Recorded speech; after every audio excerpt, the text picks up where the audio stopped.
Rosa Díez. Muy buenas noches, Rosa. Hola, ¿qué tal? Buenas noches. De entrada le pregunto, usted que vive la política con una intensidad extraordinaria y con un interés, por otra parte también lógico, ¿qué análisis hace de los resultados de ayer en Castilla y León?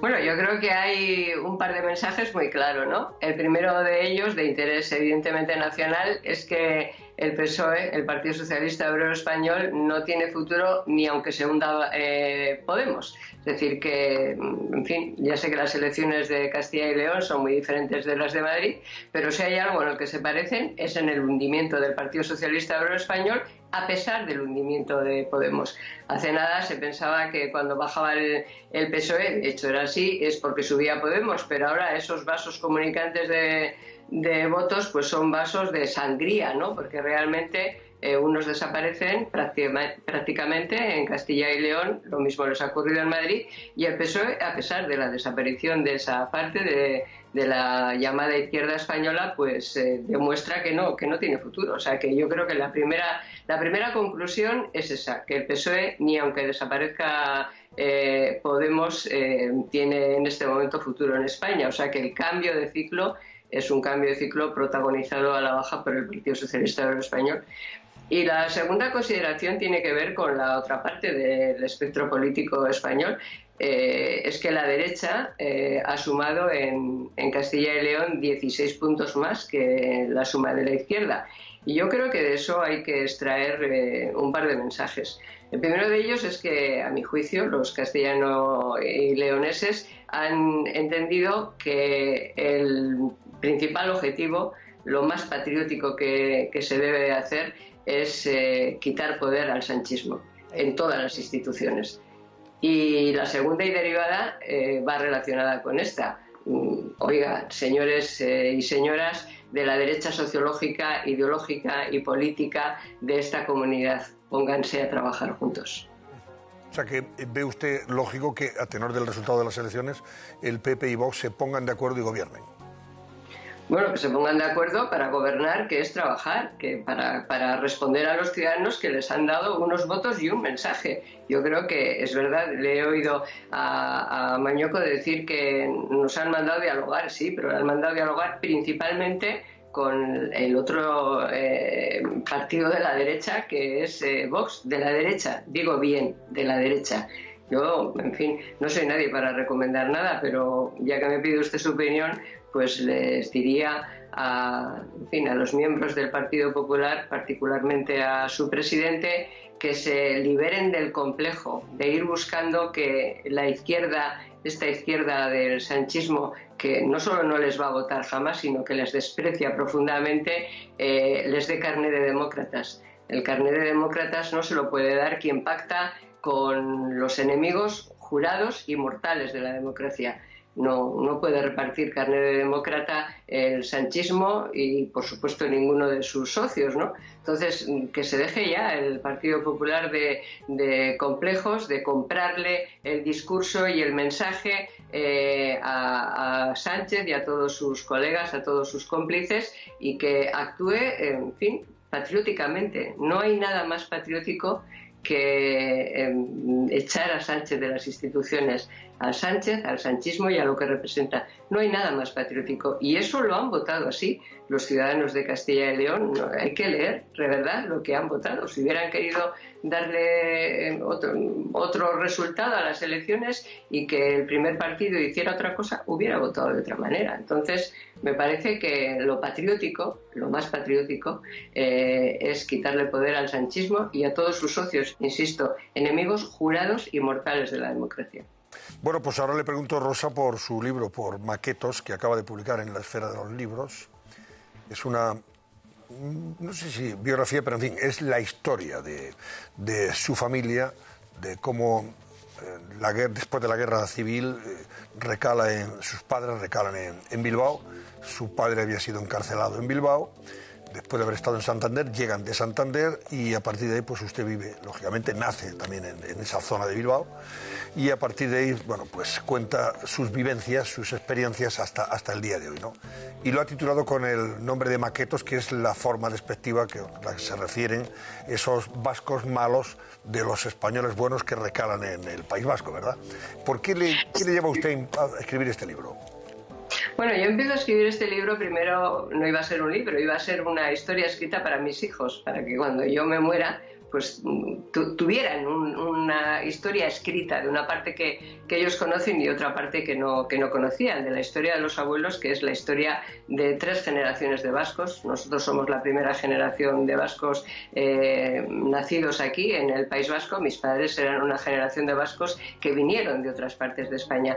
Es sí la historia de mi familia, pero a través de la historia de mi familia, de la parte íntima de la historia familiar, es la historia de miles de familias que, como la mía, pues emigraron dentro de España, de otras regiones de España menos desarrolladas, a regiones más desarrolladas, precisamente porque el franquismo invirtió en ellas, como es el caso del País Vasco o como es el caso de Cataluña. Como se suele decir, alguien que vive bien es menos radical o tiene menos ganas de protestar, y hubo una inversión, naturalmente, ¿no? Entonces, los vascos que no tuvieron que irse de aquí nos llamaban maquetos a los que vinieron a vivir, a trabajar y a levantar este país. Como digo, la parte íntima es esa, ¿no? Es una historia que hay que contar, porque es una historia en la que se sienten identificados porque lo han vivido pues muchos miles de familias de toda España. Pero también, Antonio, es la historia del Partido Nacionalista Vasco. Es la fascinación, porque nos llamaban maquetos porque nos desprecian, porque nos despreciaban y nos desprecian, porque tienen una pulsión etnicista, una pulsión, en fin, de raza superior. Esta superioridad moral que se dice a veces de la izquierda, en el caso del nacionalismo, es la superioridad moral de raza.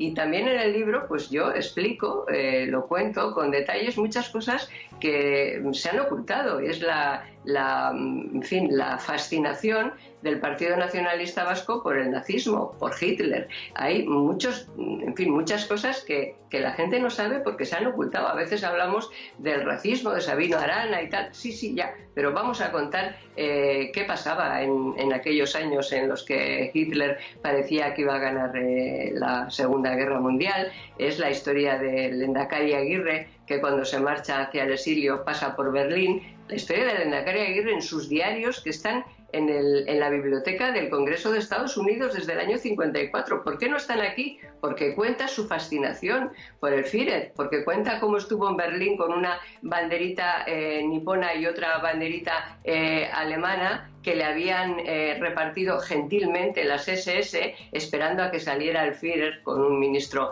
japonés, y la emoción que sentía. O cuenta, en fin, la fascinación mutua que tenían los nazis, que buscaban en la raza vasca una cosa homologable, en fin, para una Europa nueva en la que los estados artificiales fueran sustituidos por los estados raciales, ¿no? Bueno, toda esa historia del nacionalismo vasco y de su fascinación por los nazis, pues está oculta, ¿no? Y es la que explica esa pulsión racista, esa forma de despreciarnos a los demás, ¿no? Entonces, ese nacionalismo malo de los que perseguían y asesinaban, y el de los malos nacionalistas que nos llamaban maquetos a los buenos vascos y a los buenos españoles. Y inevitablemente en el libro pues aparecen esos tiempos oscuros protagonizados por los terroristas de ETA, los asesinos, que ahora, bueno, muchos de ellos están saliendo ya de las cárceles después de haber cumplido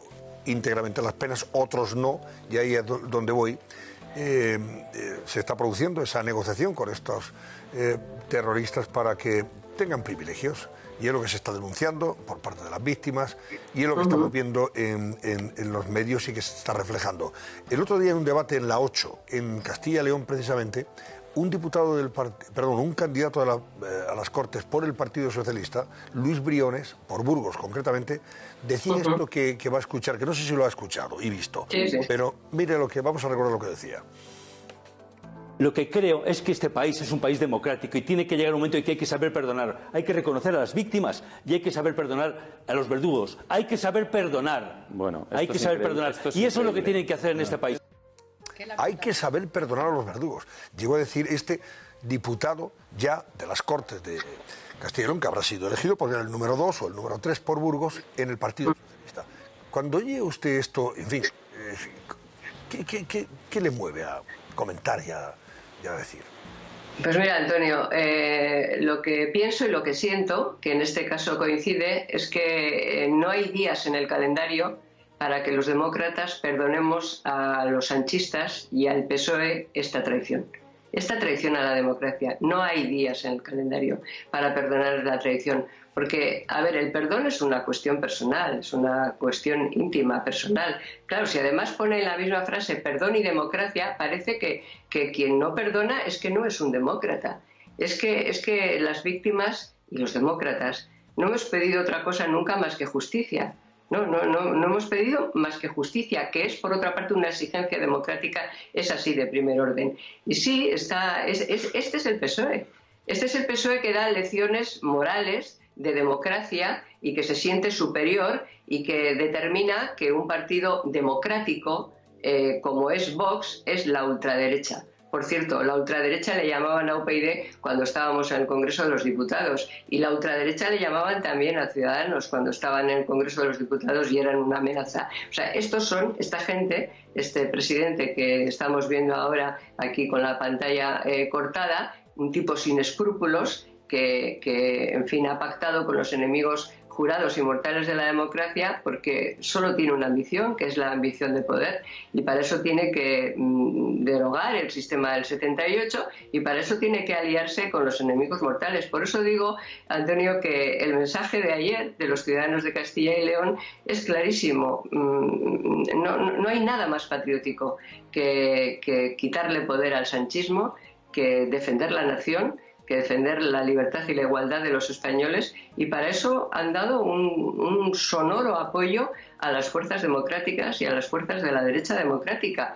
Y lo que tienen que hacer, a mi juicio, Casado y Abascal, es demostrar que tienen más ambición de país que ambición de partido, que les importa mucho más los españoles que los afiliados de sus respectivos partidos, y por supuesto que les importa mucho más el futuro de España que su futuro personal, y eso pasa porque se pongan a trabajar juntos cuanto antes mejor. Esos verdugos a los que se refería este candidato socialista a las Cortes de Castilla y León también intentaron asesinarla a usted y a su marido, porque en el 97 le enviaron, según relata en el libro, en Maquetos, le enviaron un paquete bomba a casa que no estalló pues por puro milagro. Sí, afortunadamente falló el mecanismo y no estalló, pero sí, mandaron un paquete, probablemente no hubiera sido mortal, hubiera producido a quien lo abriera algún tipo de heridas, no se sabe qué, claro, ahora, en fin, afortunadamente no pasó, pero sí, son los verdugos, los vascos malos que han señalado y asesinado a quienes, además de ser españoles, ejercíamos de ello, a quienes no queríamos disimularnos en el paisaje, ahormarnos con el paisaje, sino que queríamos ejercer como ciudadanos, ¿no? Y por eso, Antonio, digo que no hay días en el calendario para perdonarle a Pedro Sánchez, al sanchismo y al Partido Socialista Obrero Español, al de hoy, al que existe, al Partido Socialista Obrero Español, a los que callan, a los que siguen afiliados dentro de ese partido, a los que piensan que lo importante es que gobierne la izquierda, lo que ellos llaman la izquierda. No hay días en el calendario para perdonarles esa traición, y por eso hay que defender la unidad de los demócratas y hay que defender la unidad de la nación y a quienes la defienden. Pues nada más y mejor que recomendarles esa lectura imprescindible de Maquetos a todos los que nos están viendo, una historia escrita para que nadie olvide, como señala Rosa Díez en su libro Maquetos. Gracias, Rosa, y muy buenas noches. Ha sido un placer. Gracias. Igualmente, gracias.